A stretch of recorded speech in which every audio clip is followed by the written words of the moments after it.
প্রিয় দর্শক, বাংলাদেশ ওয়েদার আপডেটে সকলকে স্বাগত। আজ ৬ জানুয়ারি ২০২৫ এই মুহূর্তের সতর্ক বার্তা যা পাওয়া যাচ্ছে, দেশের নদী অববাহিকায় ঘন কুয়াশায় সতর্কতা দিয়েছে বাংলাদেশ আবহাওয়া অধিদপ্তর। ঘন কুয়াশার ফলে দৃষ্টিসীমা ২০০ মিটারের কম হতে পারে বলে জানিয়েছে সংস্থাটি। বিস্তারিত জানানো হবে ভিডিওটির মাধ্যমে।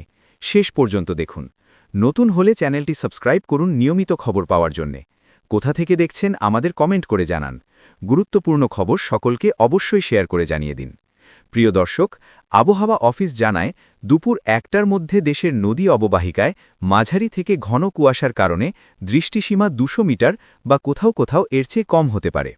এসব এলাকার নৌযানসমূহকে সাবধানে চলাচল করতে বলা হয়েছে, তবে কোনো সংকেত দেখাতে হবে না। আবহাওয়া অফিস সর্বশেষ পূর্বাভাসে জানিয়েছে দেশের শীতের দাপট অব্যাহত রয়েছে। আগামী কয়েকদিন দেশের বিভিন্ন অঞ্চলে মৃদু শৈত্যপ্রবাহ বয়ে যাবার পাশাপাশি ঘন কুয়াশার দাপট বজায় থাকতে পারে। বিশেষ করে মধ্যরাত থেকে দুপুর পর্যন্ত ঘন কুয়াশার কারণে বিমান, নৌ ও সড়ক যোগাযোগ সাময়িকভাবে ব্যাহত হবার শঙ্কা রয়েছে।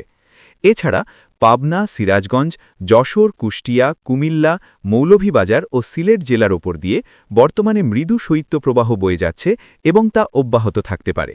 ভিডিওটি সম্পূর্ণ দেখার জন্য অনেক ধন্যবাদ। সকলেই সুস্থ থাকুন, সতর্ক থাকুন।